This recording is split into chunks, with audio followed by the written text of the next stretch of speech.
인터넷에 재미있는 유머가 있길래 여러분께 소개해 드리고자 합니다. 한 아들이 교회 활동에 푹 빠진 아버지 때문에 올린 글입니다. 이런 말 하긴 뭐하지만 우리 아버지가 교회에 빠져도 너무 심하게 빠졌습니다. 제가 볼 때도 그런데 주위 사람들 보기에는 오죽하겠습니까? 친척들도 다 우리 아버지 싫어합니다. 이거 어떻게 고치는 방법 없을까요? 정말 괴롭습니다. 저녁마다 말도 안 되는 설교를 들어야 하고 들어보면 정말 말도 안 됩니다. 사탄이 어쩌니 저쩌니 하면서 우리 아버지가 너무너무 불쌍합니다. 우리 아버지 혼을 쏙 빼간 교회가 너무 믿고 싫습니다. 교회에서 벗어나는 법 아시는 분 계시다면 제발 꼭 알려주시길 바랍니다. 이 글에 댓글이 달립니다. 많은 댓글이 달리는데 이런 댓글이 달려요. 당신 아버지께서 교회에 빠진 것은 당신에게 큰 행운입니다. 왜냐하면 저희 아버지는 불교에 빠지셨거든요. 그래서 지금까지 1년이 넘도록 산에서 안 내려오고 계시거든요. 당신의 아버지께서 교회에 빠진 걸 다행으로 생각하세요. 아버지 보고 싶습니다. 네, 지나친 종교적 열심을 비판하는 유머이기는 합니다만은 우리의 신앙생활 기왕 하는 거 미지근하게 하는 게 아니라 열심히 하면 좋잖아요. 말씀도 열심히 듣고 기도도 열심히 하고 교회도 열심히 섬기면 하나님이 얼마나 대견하게 보시겠습니까? 문제는 그 열심이 어떤 열심이냐는 겁니다. 잘못된 열심이면 안 된다는 거죠.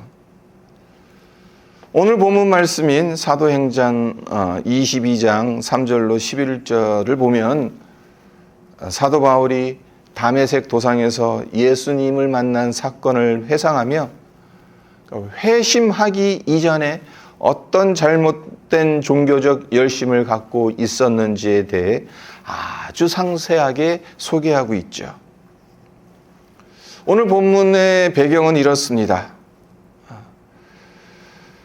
사도 바울이 예수의 복음을 회방하고 대적하는 유대인들의 고발로 말미암아 예루살렘 성전에서 붙잡힙니다. 그리고 성전 밖으로 끌려나와 돌에 맞아 죽게 될 위기에 처하게 됩니다. 천만다행으로 그곳을 관할하던 천부장이 개입하는 바람에 위기를 모면하게 되고 로마 군용으로 이송하는 중에 천부장의 승낙을 받아 유대인들 앞에서 변론한다는 것이 오늘 본문의 배경입니다. 그래서 먼저 3절 상반절을 보죠. 바울이 자기 자신을 이렇게 소개하고 있습니다. 나는 유대인으로 길리기아 다소에서 났고 이 성에서 자라 가말리엘의 문화에서 우리 조상들의 율법의 엄한 교훈을 받았고 라고. 길리기아 다소 출신이다. 이스라엘에서 태어나지 않았던 거죠. 오늘날로 치면 이 토론토에서 태어난 2세, 3세 이렇게 볼 수가 있습니다.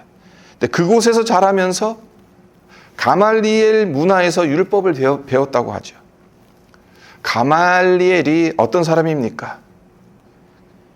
7대 랍비 중 한 명으로 추앙받던 율법학자입니다.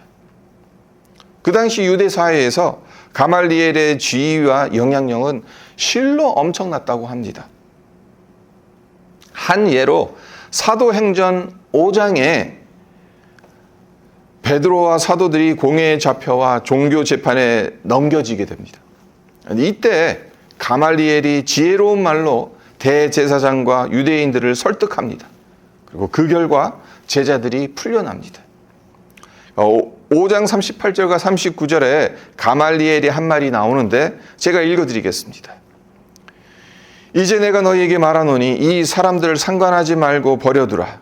이 사상과 이 소행이 사람으로부터 났으면 무너질 것이요 만일 하나님께로부터 났으면 너희가 그들을 무너뜨릴 수 없겠고 도리어 하나님을 대적하는 자가 될까 하노라.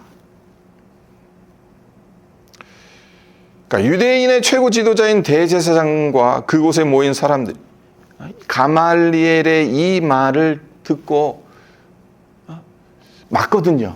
옳게 느껴지는 거예요.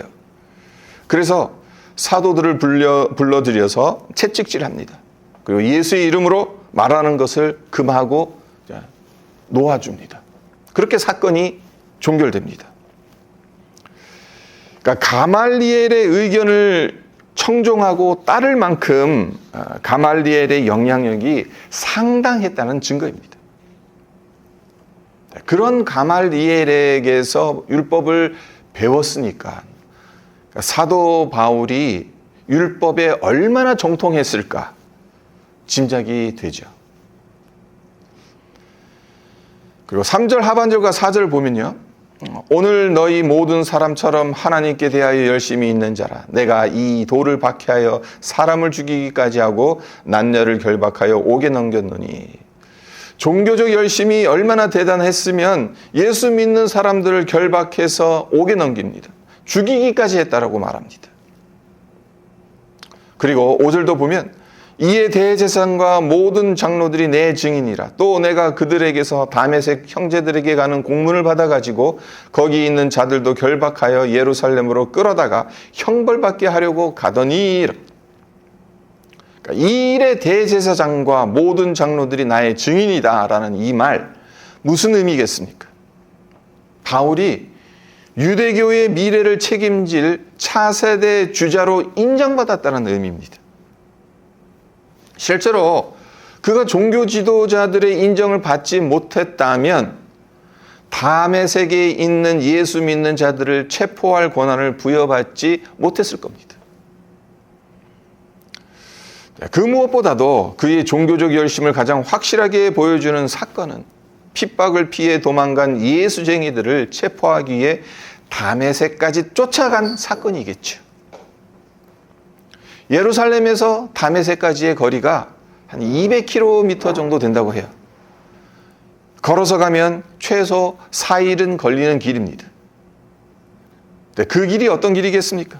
낮에는 뙤약빛이 강렬하게 내리지는, 그리고 밤에는 한기로 뼛속 깊이 파고드는 그런 길을 4일 이상 걸어간다는 것, 어디 말처럼 쉽겠습니까? 유대교와 율법을 향한 열심과 열정이 특별하지 않으면 그렇게 하기 쉽지 않습니다. 사도 바울, 그러니까 바울이 되기 전에 사울은 이것을 자신의 사명으로 알았어요. 하나님을 기쁘시게 하고 하나님께 영광 올려드리는 가장 좋은 방법이라고 생각했어요. 그래서 200km의 그 길을 한 걸음에 달려갈 수 있었던 겁니다. 하지만 이 종교적 열심이 어떤 결과를 낳았습니까? 7절을 보시면요. 다메섹 도상에서 바울에게 큰 빛으로 임하신 예수님께서 사울아 사울아 네가 왜 나를 박해하느냐라고 말씀하세요. 그러니까 바울의 종교적 열심이 예수님을 박해했다는 겁니다. 하나님을 위해 최고의 열심을 다하며 살아왔던 바울로서는 호련히 하늘로부터 강한 빛이 그를 둘러 비치면서 사울아 사울아 네가 왜 나를 박해하느냐, 이 음성을 들었다는 것 얼마나 두려웠겠습니까? 그래서 8절을 보면 주님 누구시니까? 라고 묻습니다. 하늘로부터 음성이 들려오는데 누군지 모르겠어요. 자기가 믿는 여호와 하나님은 아닌 것 같아요.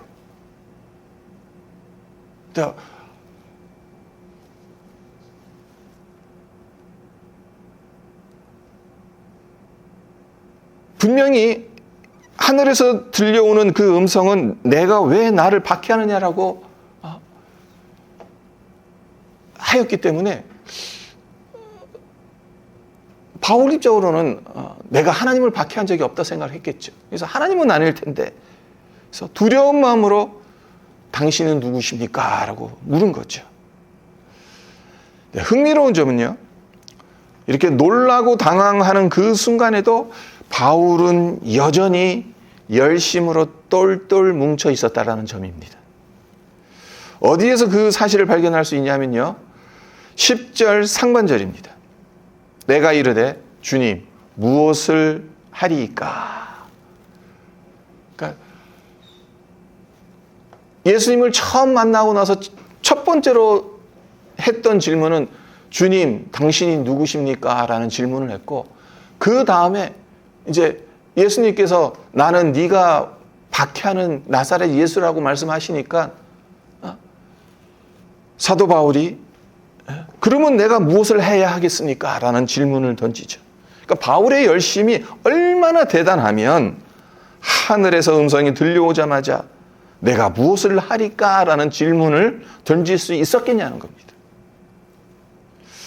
물론 그가 만난 분이 나사렛 예수이고 이제까지 그가 행한 일들이 얼마나 잘못된 것인지를 깨달았기 때문에 주님 제가 무엇을 해야 합니까? 라고 물었겠습니다마는 저 같으면 이단의 교주로 여겼던 예수의 음성이 하늘로부터 사울아 사울아 내가 왜 나를 박해하느냐고 들려왔다면 무서워서 벌벌 떨고 있을 테지. 주님 무엇을 하리까? 라고 감히 묻지 못했을 것 같아요. 어떻게 보면 사도 바울은 참 뻔뻔하다는 생각을 해봅니다. 이제까지 예수를 믿는 사람들을 박해했잖아요. 예수를 믿는 사람들을 박해했다는 것은 예수를 박해한 겁니다. 그래서 예수님께서도 분명하게 사도 바울에게 나는 네가 박해하는 나사렛 예수라고 말씀하셨어요. 그러면 하늘에서 들려오는 그 음성의 주인공이 나사렛 예수라는 사실을 알았어요. 이제까지 자기가 핍박했던, 박해했던 예수라는 사실을 알았어요. 그러면 내가 무엇을 하리까? 라고 묻지 못할 것 같아요. 얼굴이 두껍지 않는 이상. 이제까지 예수를 박해했는데 그 예수를 향해서 이제 제가 무엇을 해야 합니까? 어떻게 그렇게 물을 수 있겠습니까? 그러니까 이 바울은 그러니까 정말 열심으로 똘똘 뭉친 사람이다라고 생각할 수 있는 겁니다. 열정과 열심이 많았다고 인정할 수밖에 없는 거죠. 이 구절을 묵상하면서 이런 생각을 해봤습니다. 만일 내가 이런 음성을 듣는다면 어떻게 할 건가? 주님 위에 내가 하고 싶은 것 다 포기하고 힘들지만 꿋꿋하게 살아왔는데 그것이 주님을 기쁘시게 한 것이 아니라 도리어 주님의 마음을 아프게 한 것이라고 주님께서 지적하신다면 어떻게 할 것인가? 저나 여러분이나 그런 일이 일어나서는 안 되겠죠.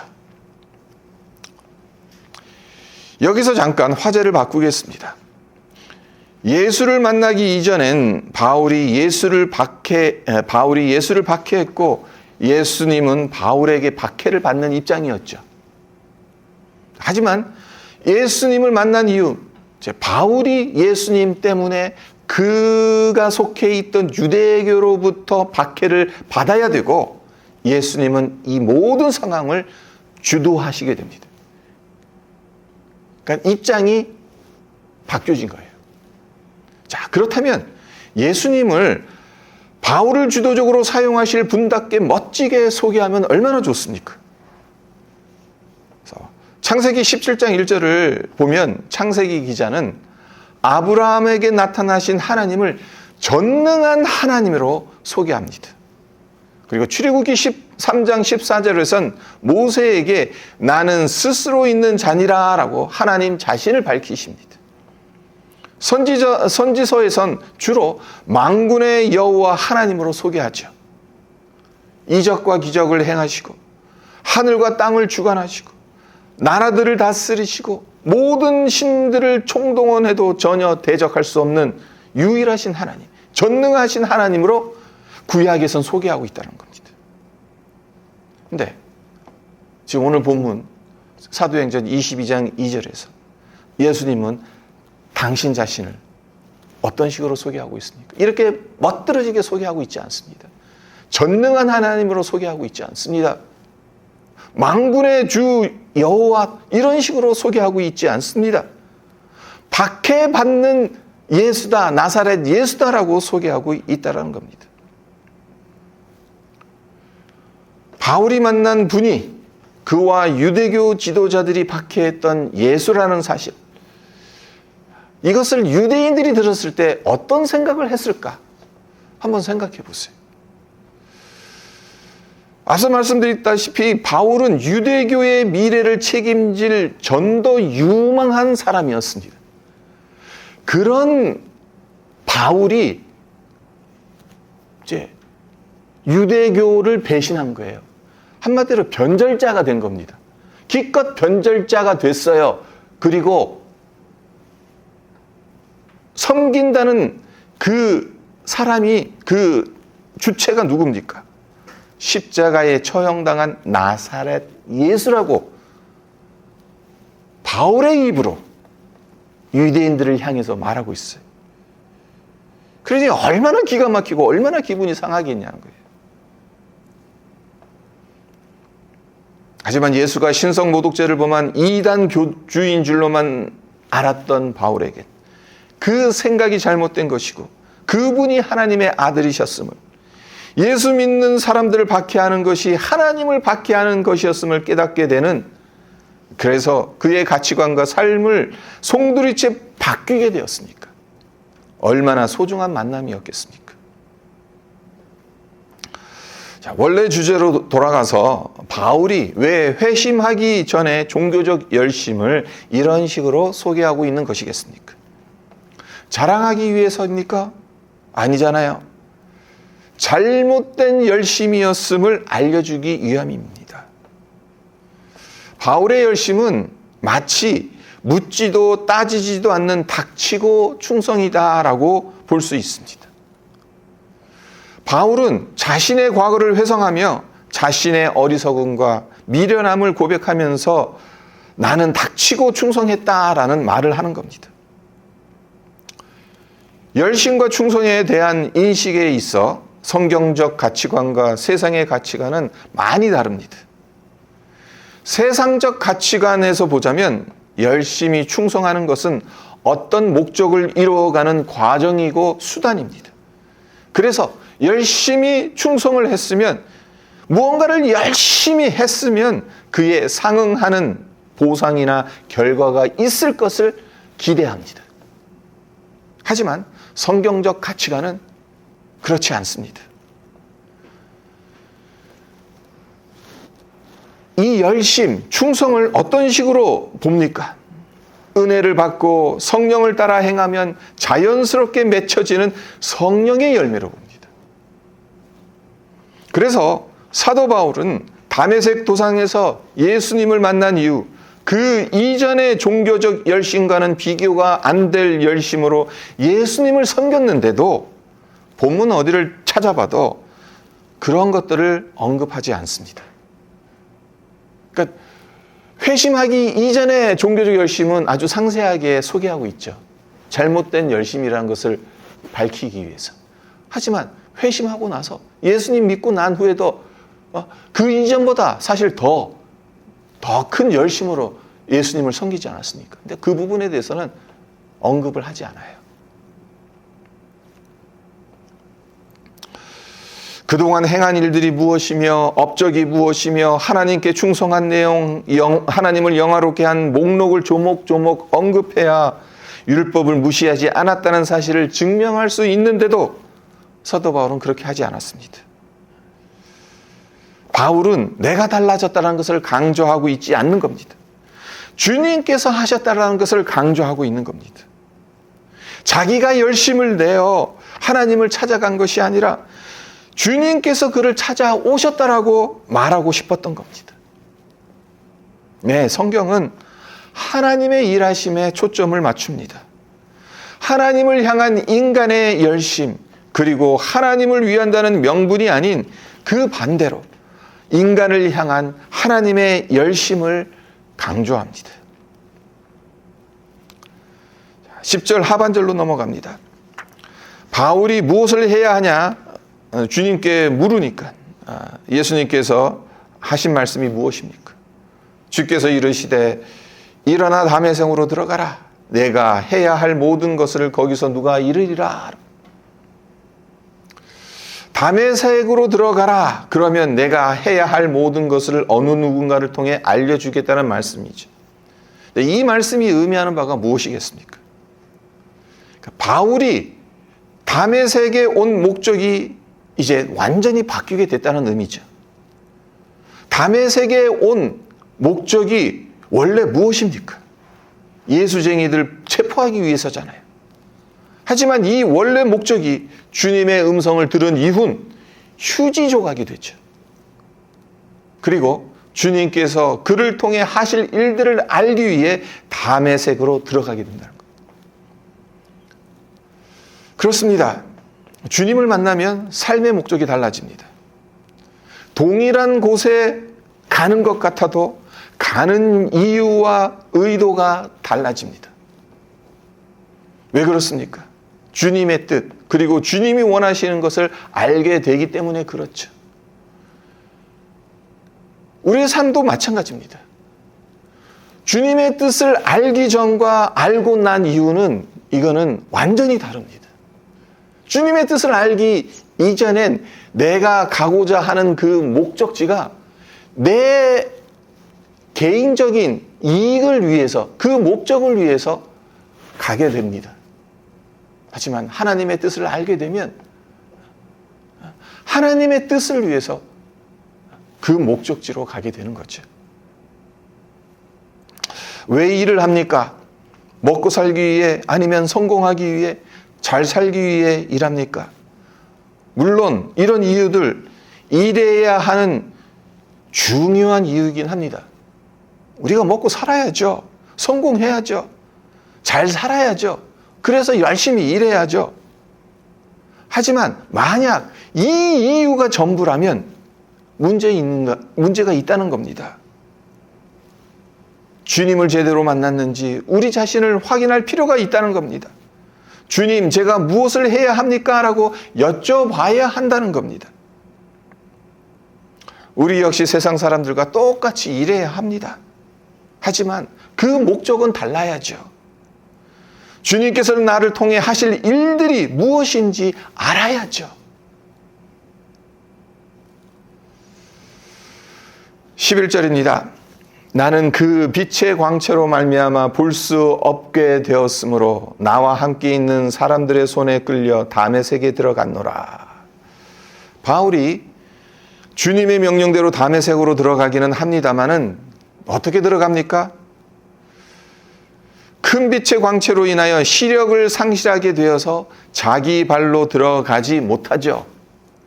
동행하는 사람들의 손에 이끌려 들어갑니다. 조금 전까지만 해도 바울은 가고 싶은 곳에 자기 마음대로 갈 수 있었어요. 하지만 이젠 누군가를 의지하지 않으면 한 발자국도 옮길 수 없게 됩니다. 중요한 게 하나 있습니다. 그러니까 이렇게 된 후에 사도 바울은 더 이상 종교적 열심이 아닌 진정한 열심으로 주님을 알아가고 섬기는 사람으로 변화되어 갔다는 거죠. 우리에게도 이런 변화된 모습으로 우리의 삶을 살아갔으면 좋겠습니다. 내 의지, 내 생각, 내 지식, 내 가치관이라는 육적 눈은 닫히고 은혜의 눈, 믿음의 눈이 활짝 열렸으면 좋겠습니다. 말씀을 맺겠습니다. 오늘 바울의 열심에 관해 중점적으로 살펴보았는데 주님을 만나기 전이나 후나 하나님께 대한 바울의 열심 자체만 따지고 본다면 별 차이가 없습니다. 주님을 만나기 전의 열심은 잘못된 종교적 열심이었죠. 한마디로 예수를 박해하는 열심이었습니다. 그런 그가 주님을 만나고 난 후엔 그의 열심이 예수 때문에 박해를 받는 열심으로 바뀌게 되었습니다. 예수를 박해하던 열심이었는데 예수 때문에 박해를 받는 열심으로 바뀌게 되었다는 사실. 우리에게도 열심은 꼭 있어야 합니다. 서두에서 말씀드렸듯이 우리의 신앙생활 미지근하게 하지 말고 열심히 해야 하나님께서 기뻐하십니다. 하지만 그 열심이 어떤 열심인지 늘 우리 자신을 점검할 필요가 있죠. 다메섹 도상 이전의 바울처럼 우리가 예수님을 박해하는 열심을 갖고 살아가는 건 아니겠습니다마는 우리의 잘못된 열심으로 주님의 마음을 아프게 해드리는 것은 없는지 살펴볼 줄 알았으면 좋겠습니다. 그리고 궁극적으로는 예수 때문에 고난을 받기를 두려워하지 않는 열심으로 믿음의 길을 꿋꿋하게 걸어가는 우리 모두가 되시기를 주님의 이름으로 축원드립니다.